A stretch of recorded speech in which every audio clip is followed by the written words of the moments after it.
Fitba. What does a Scotsman know about Fitba? I mean, the last time that we were in the World Cup was away back in France when we opened up against Brazil and we get trounced then. We're talking about football coming home. Well, if it was coming home, it would be coming home to Scotland because it was us that invented football, not the English. The English, they've just had an easy ride, a real easy ride.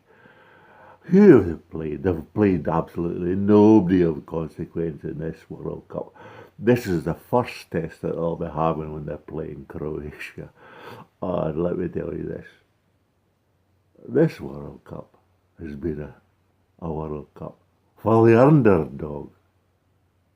Yeah, you heard it here first. For the underdog. I mean, say they're giving France 46 on to win and England 13-5 and Croatia 61. Well, I'm telling you right here now that I'm going for Croatia. They're going to tank England tonight, I'm telling you. I'll tell you how they're going to do it. They're going to exploit that Kyle Walker and that Ashley Young. Those stupid fullbacks. Ashley Young, I mean to say, he used to be a winger and they're playing him now as a fullback. Doesn't have the pace, doesn't have the intelligence to play as a fullback. And when you watch him, all he ever does is just sort of hit the ball backwards. Puts in a few crosses, puts in a few corners, but that's about it. And who have they got in the midfield? That Henderson. Absolutely hopeless. The only man that they've got is that Harry Kane from Tottenham. That Raheem Sterling, what's his name? He just wriggles about like a little worm and gives the opponents piggybacks. He's always taking the opponents on his back and carrying them around. I don't know why he does that. I think he's looking for a foul or something. And then we look at Modric and Rakitic in the midfield. He's a little wizard, that Modric. If Croatia rule the midfield, then England don't have a chance, I'm telling you. The way he just glides through players, puts in killer passes, scores goals himself. Because this is the year of the underdog. Believe me, where are Germany? Knocked out by an underdog. Where are Spain? Knocked out by an underdog. Where are Portugal? Knocked out by an underdog. Where are Argentina? Knocked out by an underdog. I'm telling you, if you want, the big money's going to go into Croatia. There's going to be a terrible upset. There's going to be a gnashing of teeth. It'll just be like, a latrine with a board on it, and it's been sawn halfway through, and an English supporter goes on there and he sits in it. It breaks and it snaps and it falls and he goes down into that latrine with a hellish scream. And the whole nation will be like that, just screaming their heads off because they're just so disappointed that Croatia has beaten them. I mean, say, as a Scotsman, I would like to see England get through to the final and play well against France, perhaps draw 0-0 full time, go into extra time, play, England scores, and then in the last minute, France equalises in the last minute of extra time, and it goes to penalties. And of course, England is true to form. They just lose out on the penalties. Now that would be really sweet. For a Scotsman, that would be really sweet. And don't say that I'm bitter because we've never ever done anything ourselves. But that's just the way of it. Trippier, what type of name is that?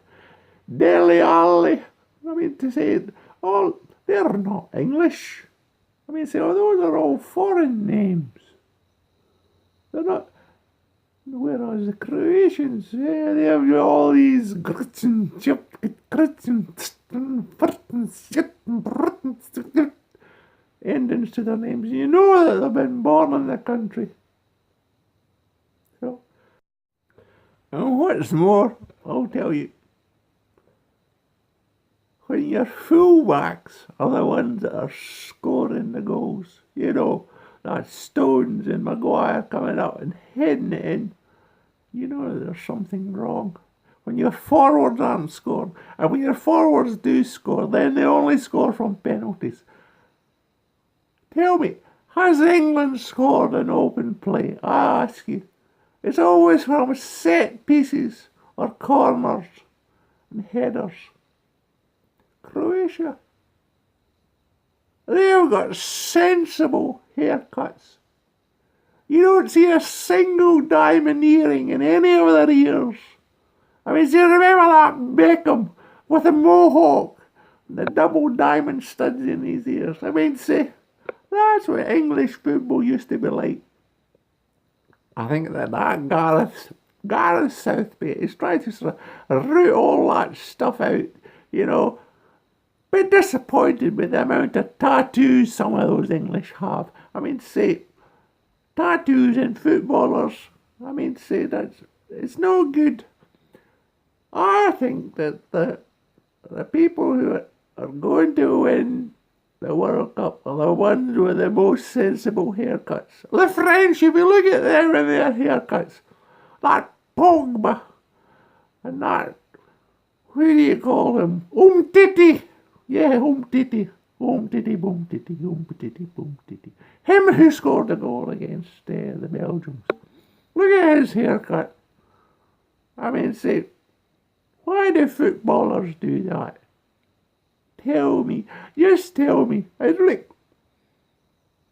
looks stupid. That's what I think. I think that footballers should have short back and sides or a comb over, you know, like Bobby Charlton in the 1966. After 1966, when you look at English football, then the most exciting thing about English football after 1966 was how low on his head was Bobby Charlton putting his comb over like that. How low would it go? That was the thing that you had to look out for, just to see how low it would go. Or the comb. You don't see footballers with comb overs these days. They have hair transplants like Rooney. Nobody wants to go bald anymore. Tell me why that is. Whereas all the supporters, they go bald. Remember the Romanian team and Jimmy Hill? When the Romanian team that died, their hair blonde, every single one of them. And who was it? It was Jimmy Hill who said it was a technical, a psychological manoeuvre to confuse the English, because they wouldn't be able to recognise who the players were. So I think that's what if you want a psychological advantage in football, then I think you've got to turn up in a strip, a gold lame strip, something like that, and fluorescent boots. That would really confuse the opposition. You've got to take all the advantages that you can when you're playing football.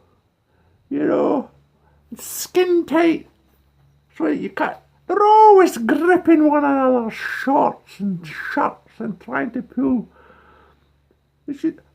Oh, I think that what it should be like, they should have that body paint on. You know, no strip at all, so there wouldn't be any chance to grab onto a shirt or shorts. You just skin there, a little bit discreet, you know, down lowered down so that nobody would get embarrassed by the size of their private member. So that would be my sort of suggestions for England, just to turn up in body paint. They might stand a chance against Croatia.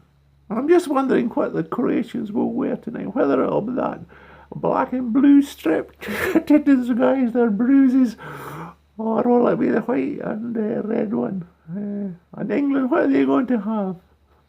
I think it might be the complete red. It's not a good look. It's not a good look for their complexion. That's what I say. Anyway, that's about all for me.